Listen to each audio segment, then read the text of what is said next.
নমস্কার, আমি ডক্টর কুমার জ্যোতি। Astro prediction চ্যানেলে সকলকে স্বাগত ও শুভেচ্ছা। আজকের আলোচনার বিষয় ধনুলগ্ন, ধনুরাশি জাতক জাতিকাদের এপ্রিল 2024 কেমন যাবে, অর্থাৎ ধনুলগ্ন ধনুরাশি জাতক জাতিকাদের এপ্রিল মাসে রাশিফল।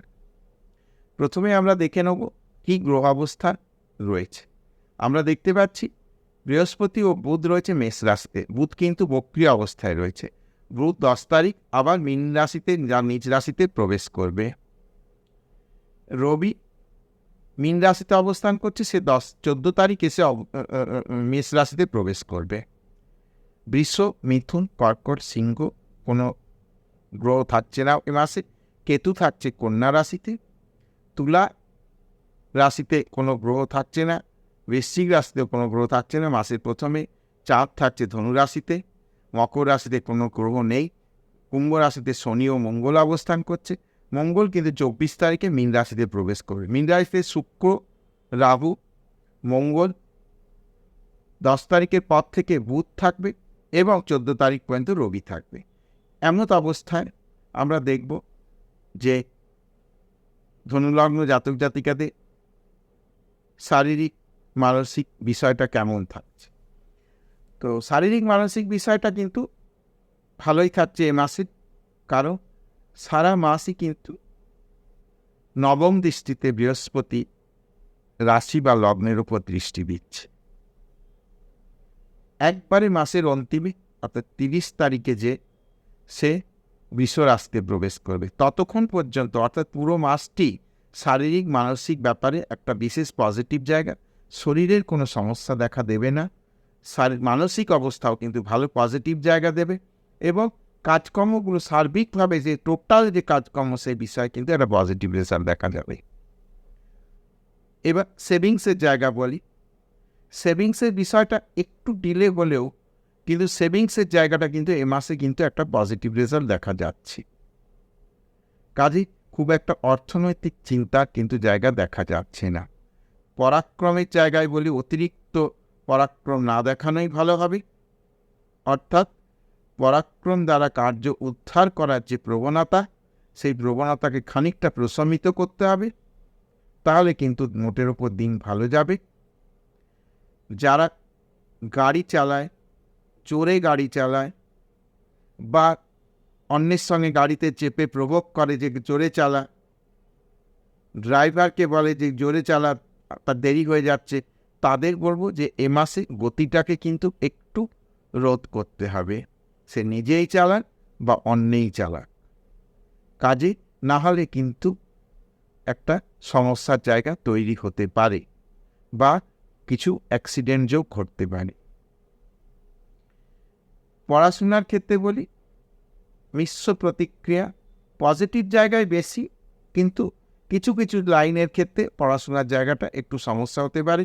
যারা কমার্স ওরিয়েন্টেড পড়াশোনা বা ম্যানেজমেন্ট ওরিয়েন্টেড পড়াশোনা করে তাদের ক্ষেত্রে কিন্তু একটু সমস্যা মাসের 10 তারিখের পর হতে পারে, সেই বিষয়টা একটু খেয়াল রাখতে হবে। তবে মাসের 10 তারিখের মধ্যে যদি কোনো পরীক্ষা ফলাফল ইত্যাদি বিষয়গুলো থেকে থাকে তাদের ক্ষেত্রে কিন্তু ভালো। আদার দেন কমার্স যারা রয়েছে, টেকনিক্যাল পড়াশোনার ক্ষেত্রে ভালো, বা সায়েন্স পড়াশোনার ক্ষেত্রে বা কম্পিউটার বিষয়ে যারা পড়াশোনা করছে তাদের ক্ষেত্রে কিন্তু সময়টা ভালো। গৃহ সম্পত্তি ক্রয় করার ক্ষেত্রে পজিটিভ রেজাল্ট আছে, কিন্তু কিছু কিছু ক্ষেত্রে আবার বলবো, পেপারপত্র সাইন করার সময় ফ্ল্যাট পারচেস করছেন বা জমি পারচেস করছেন, ভালো করে দলিলটা পড়ে নিতে হবে, বা আপনার এক্সপার্ট লোক লয়ারকে দিয়ে বা বন্ধুবান্ধবকে দিয়ে ভালো করে দলিলটা পুঙ্খানুপুঙ্খ পড়তে হবে, কোথায় কী লেখা আছে, নাহলে পরে কিন্তু সমস্যা হতে পারে। কিন্তু প্রপার্টি ক্রয় করার এ মাসে কিন্তু সম্ভাবনা রয়েছে। মায়ের শরীর স্বাস্থ্য বিষয় বলি যে খুব একটা চিন্তার কিছু নেই, কিন্তু যে সমস্ত মায়েদের কিছু ক্রনিক সমস্যা রয়েছে তাদের ক্ষেত্রে কিন্তু সমস্যার জায়গা তৈরি হতে পারে। কাজে একটু সাবধানতা অবলম্বন করতে হয় বা প্রয়োজনে ডক্টর কনসাল্ট করতে হতে পারে। উচ্চশিক্ষার ক্ষেত্রে সময় মোটের উপর ভালো, খুব একটা সমস্যার জায়গা নেই। সন্তান সন্ততি বিষয়ে পজিটিভ রেজাল্ট আসবে।